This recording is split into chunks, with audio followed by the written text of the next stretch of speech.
ସୁସ୍ୱାଗତମ୍ ପିଲାମାନେ, ତୁମମାନଙ୍କୁ ସଂସ୍କୃତ ଶିକ୍ଷାୟତନର ଏହି ପ୍ରକୋଷ୍ଠ ମଧ୍ୟକୁ ସ୍ୱାଗତ। ଆଜି ପିଲାମାନେ ଆମେ ଆମର ଏହି ପ୍ରକୋଷ୍ଠ ମଧ୍ୟରେ ପଢ଼ିବା ଅଷ୍ଟମ ଶ୍ରେଣୀ ତୃତୀୟ ଭାଷା ସଂସ୍କୃତ କଳିକାର ଚାପ୍ଟର 4, ଯେଉଁଟାକି ଆମର ଅଛି ବିଷୟ ସଙ୍ଗଚ୍ଛତ୍ୱମ୍ ସମ୍ବନ୍ଧତ୍ୱମ୍। ତାହେଲେ ଚାଲ ପିଲାମାନେ ଆରମ୍ଭ କରିବା। ବିଷୟଟିରେ କ'ଣ ଅଛି ଦେଖିବା। ତାହେଲେ ପିଲାମାନେ ଆମେ ପୂର୍ବ ପିରିୟଡ଼ରେ ପଢ଼ିଥିଲେ ଚତୁର୍ଥ ପାଠ ସଙ୍ଗଚ୍ଛତ୍ୱମ୍ ସମ୍ବନ୍ଧତ୍ୱମ୍ ର ବିଷୟରେ ଥିଲା। ପିଲାମାନେ ଶିକ୍ଷକଙ୍କୁ ପ୍ରଣାମ କରି କହୁଥିଲେ ଯେ ଗୁରୁଦେବ, ଆମେ ପାଦ କନ୍ଦୁକ କ୍ରୀଡ଼ାରେ ସଫଳତା ଲାଭ କରିଛୁ। ଗୁରୁଦେବ ପଚାରିଥିଲେ ଏହାର କାରଣ ତୁମେମାନେ ଜାଣିଛ ନିଶ୍ଚୟ, କାରଣ ତୁମ ଭିତରେ ଏକତା ଥିଲା ଏବଂ ତୁମ ଭିତରେ ସହଯୋଗ ଥିଲା, ତେଣୁ ତୁମେମାନେ ମିଳିମିଶି କାର୍ଯ୍ୟ କରିଥିବା ହେତୁରୁ ସଫଳତା ପାଇଲ। ତାହେଲେ ଏହାପରେ କ'ଣ ହେଲା ବିଷୟଟି, ଚାଲ ଆଗକୁ ଯିବା। ବିଷୟଟିରେ କ'ଣ ଅଛି ଦେଖ। ପ୍ରାଚୀନ ଭାରତୀୟ ଜ୍ଞାନ ପରମ୍ପରାୟାମ୍ ବେଦଃ ସାକ୍ଷାତ୍ ବ୍ରହ୍ମମୁଖାନି ସୁତା ପବିତ୍ରତମା ଦୈବୀବାକ୍ ଇତି ମନ୍ୟତେ। ତାହେଲେ ପ୍ରାଚୀନ ଭାରତୀୟ ଜ୍ଞାନ ପରମ୍ପରାରେ ବେଦ ସାକ୍ଷାତ୍ ବ୍ରହ୍ମାଙ୍କ ମୁଖରୁ ନିଃସୃତ ହୋଇଥିବା ପବିତ୍ରତମା ଦୈବୀବାକ୍ ଅର୍ଥାତ୍ ଦେବ କଥା ଇତି ମନେ କରାଯାଏ। ବେଦାଃ ଚତ୍ୱାରଃ ସନ୍ତି। ବେଦ ଚାରୋଟି ରହିଛନ୍ତି। ଋଗ୍ବେଦ, ଯଜୁର୍ବେଦ, ସାମବେଦ, ଅଥର୍ବବେଦ ଚେତି। ହେଲା, ତାହେଲେ ଆମର ଚାରୋଟି ବେଦ ରହିଛି। ଋକ୍, ଯଜୁର୍, ସାମ, ଅଥର୍ବ, ଚେତି, ଚ ଯୁକ୍ତ ଇତି। ଇମେ ବେଦାଃ ଅଦ୍ୟ ବିଶ୍ୱସ୍ୟ ପ୍ରାଚୀନତମଃ ସାହିତ୍ୟରୂପେଣ ବିଦ୍ୱଦ୍ଭିଃ ମନ୍ୟତେ। ଇମେ ବେଦାଃ, ଏହି ବେଦଗୁଡ଼ିକୁ, ଏହି ଚାରୋଟି ବେଦକୁ ଏବେ ବିଶ୍ୱର ପ୍ରାଚୀନତମ ସାହିତ୍ୟ ଭାବରେ ବିଦ୍ୱାନମାନେ ମନେ କରୁଛନ୍ତି ବା କହୁଛନ୍ତି।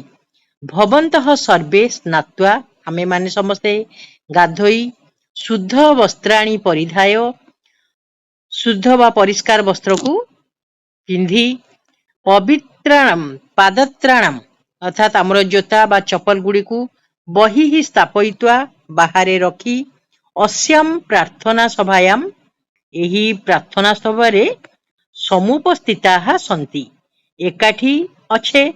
ଅତଃ ଏଣୁକରି ଆଗଚ୍ଛତୁ, ସମସ୍ତେ ଆସ। ପ୍ରଣାମଞ୍ଜଳି, ହେଲା, ଆମର ପ୍ରଣାମ ଅଞ୍ଜଳିକୁ କୃତ୍ୱା ଅର୍ଥାତ୍ ହାତ ଯୋଡ଼ି ନେତ୍ର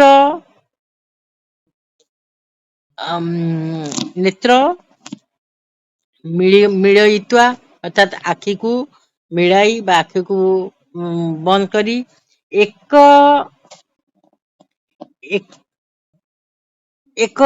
ଏକାଗ୍ରଚିତେନ, ଏକାଗ୍ରଚିତ ହୋଇ ସମସ୍ୱରେଣ ଏକାଠି ହୋଇ ବେଦ ମନ୍ତ୍ରାଣାମ୍ ଉଚ୍ଚାରଣ କ୍ରୁମଃ, ହେଲା, ଏଇ ବେଦ ମନ୍ତ୍ର ଗୁଡ଼ିକୁ ଆମେ ଉଚ୍ଚାରଣ କରିବା। ଯୋଉଟା କି ଆମର ଋଗ୍ବେଦରେ 10, 16 ଆଉ କ'ଣ 9 ଏହି ଶ୍ଲୋକ ଗୁଡ଼ିକ ରହିଛି। ଆମେ ତାକୁ ଇମେ ମନ୍ତ୍ରାଃ ଏକତାୟାଃ ମନ୍ତ୍ରାଃ, ଏହି ମନ୍ତ୍ର ଗୁଡ଼ିକ ହେଉଛି ଏକତାର ମନ୍ତ୍ର। ତାହେଲେ ଓମ୍ ସଙ୍ଗଚ୍ଛତ୍ୱମ୍ ସମ୍ବନ୍ଧତ୍ୱମ୍ ସମ୍ବୋ ମନାଂସି ଜାନାତାମ୍ ଦେବାଭାଗମ୍ ଯଥା ପୂର୍ବେ ସଜାନାନାମ୍ ଉପାସନେ। ସେହିପରି ଦ୍ୱିତୀୟ ଶ୍ଲୋକଟି କୁହାଯାଇଛି ସମାନ ମନ୍ତ୍ରଃ ସମିତିଃ ସମାନି ସମାନମ୍ ମନଃ ସହ ଚିତ୍ତମେଷାମ୍ ସମାନମ୍ ମନ୍ତ୍ରମଭିମନ୍ତ୍ରନ୍ୱେ ବହ समानेन वो हबिषा जुहोमि। सेहिपरि तृतीय श्लोकटी रही समानी च आकृति समाना हृदयानी च समानम मस्तु वो मनो यथा बह सुसहा सती। है तेणु देख चित्र रे समस्त पिला माने हाथ जोड़ी परिष्कार वस्त्र पिंधि गुरुजी सहित बा आचार्य सहित समस्ते मंत्र पाठ करिसेंती। ताले मंत्रर श्लोक बा ई भावार्थ गुड़िक आम जानिबा। देख मंत्राणाम भावार्थ जानिमह।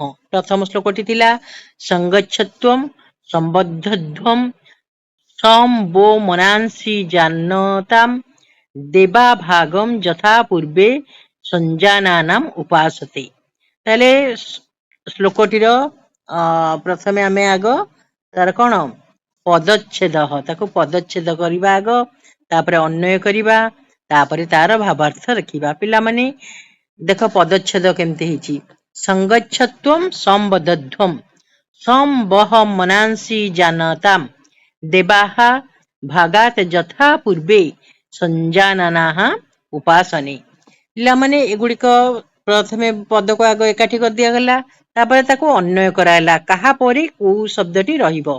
तेणु जुयम जुयम कहले तुमे माने संगच्छत्वम संबद्धध्वम बह मनांसी संजानानाम संजानताम यथा पूर्वे देवाः भागम संजानतायाः उपासने। तापरे तार विशद अर्थ करा जाइछि। विशद अर्थ को आमे ओडिया रे पिला माने एठी देखि नबा। ताले प्रथमे तार भावार्थ कोन करा जाइतिला वैदिक ऋषि अंगिरस संचनन परमेश्वरंक संदेश वाहक होई मनुष्य मानंकु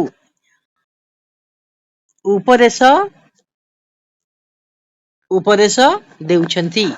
एहा एकतार मंत्र हैला। एही जो मंत्रटी एकतार मंत्र से कौन कह जाइछि तार भावार्थ कौन हे मनुष्य माने तुमे माने समस्ते निज परिवार रे गोष्ठी रे समाज रे राष्ट्र रे एवं विश्व रे मिलित होई अग्रसर हुओ मिलीमिशी सांसारिक उन्नति साधन कर निज निज मध्यरे उत्तम विचार विनिमय कर परस्पर मध्यरे मनमालिन्य रख नाही जेपरी सृष्टिर प्रारंभिक काल रे ब्रह्मांक द्वारा सृष्टि होइथिबा देवगण यथा अग्नि वायु सूर्य प्रभृति ब्रह्मांडर शक्ति समूह सृष्टि निर्माण यज्ञर सफलता पाई निज निज कर्तव्य को बुझी परस्पर उत्कृष्ट समन्वय रक्षा करी निज निज कर्म निर्वाह करुथिले। सेहिपरि तुमे मनुष्य माने मध्य निज परिवारर समूहर और संसारर प्रगति निमंते एकमना होई निज निज कर्तव्य सुचारु भावरे निर्वाह कर। एपरी तुमे समस्त मनमालिन्य त्याग करी ऐक्य भावरे हला ऐक्य भावरे ऐक्य भावनारे जीवन धारण कर तथा अभीष्ट फल लाभ कर। पिला माने यह थिला प्रथम श्लोकर भावार्थ बा ओडिया अर्थ। सेहिपरि द्वितीय श्लोकटी अछि समान मंत्र समिति समानी समानम मनः सह चित्तमेवं समानम मंत्रयन समानेन बा हबिषा जुहोमि। तार पदच्छेद सेहिपरि समानः मंत्रः समिति समान समीनम मनः सहचितम एषां समानम मंत्रम अभिमंत्रये वह समानेन च हबिषा जुहोमि। ताकू प्रथमे अन्वय करदेव। अन्वय कले अन्वय माने ताकू सजाड़ी लिखिबो जेपरि ओडिया अर्थ ठीक भाव में आसीबो। एषां मंत्रः समानः समिति समानी मनः समानं चित्तं सह अस्तु वह समानः मंत्रम अभिमंत्रये वह समानेन हबिषा जुहोमि। एहापरे एहार भावार्थ आमे करिबा जेपरी भावार्थ ओडिया रे तळे करा जाइछि बहिरे मध्ये हम दिया ही जाइछि तेणु आमे ଏହା ସହିତ ସେଇ ଭାବାର୍ଥକୁ ଆମେ ଏକାଠି କରି ମିଶେଇକି ଆମେ ଜାଣି ନେବା। ଦେଖ ଏକ ପ୍ରକାର କାର୍ଯ୍ୟରେ ପ୍ରବୃତ୍ତ ଲୋକମାନଙ୍କର ଚିନ୍ତନ ମନନ ଓ ଏକ ପ୍ରକାର ହେଉ परस्पर भावना सौहार्द्यपूर्ण हेउ सेमानंकर लक्ष्य सिद्धि समान हेउ मानसिक विचारधारा एक प्रकार हेउ सही परी हृदय एवं बुद्धि विवेक ज्ञान मध्य एक प्रकार हेउ परे घरे गोष्ठी रे और संसार रे परस्पर शत्रुता बिना समस्ते सुखरे सौहार्द्यपूर्ण जीवन यापन करंतु। हे मनुष्य माने तुम मानकर परस्पर आलोचना ओ सामूहिक निष्पत्ति को मु संस्कार करी दिव्य भागरे संयोजित करुछि सेही परी तुम मानकर समन्वित ओ सामूहिक प्रार्थना द्वारा मु ज्ञान यज्ञ संपादन करुछि। एही परी ऋषि ओ महात्मा माने सबुबेले समान मनरे लक्ष्य सिद्धि पाई चिंताधारा को दिव्य भावरे संयुक्त करी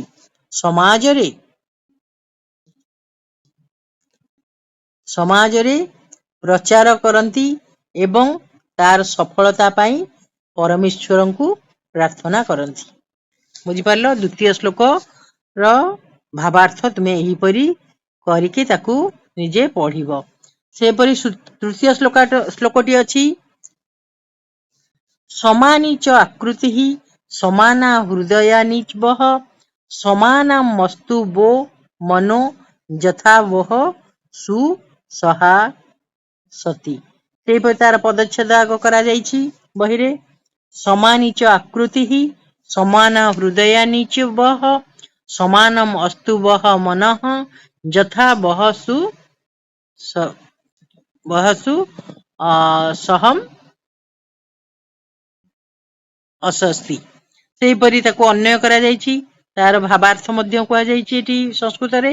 ताले तुमे माने देखो केमती अनेन एव परिवारे गणे समाजे राष्ट्रे विश्वे च सुखम शांति भेदभाव न विराजते एतो मंत्रे ही संगठित रूपेण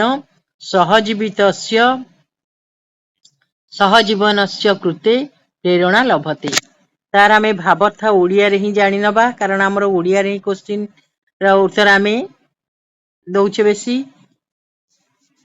हे मानव माने तुम मानकर संकट समान हेउ तुम मानकर हृदय समान हेउ तुम मानकर मन समान हेउ जेपरी ताहा सर्वदा तुम मानकर सहचर होई रहिबो जेपरी तुम मानकर संगठन सुंदर उत्कृष्ट हेउची सही परी तुम मानकर मन समान ओ एक रूप हेउ जहा फलरे तुम मानकर एकत्र अवस्थान समूह साहित्य समान हेउ एतद्वारा परिवार रे गोष्ठी रे समाज रे राष्ट्र रे ओ विश्व रे सुख शांति एवं मैत्री भाव प्रकाशित हेउची। एही मंत्र बा संदेश गुड़िक द्वारा संगठित रूपे मिलीमिशी चलिबा पाई प्रेरणा मिलुछि।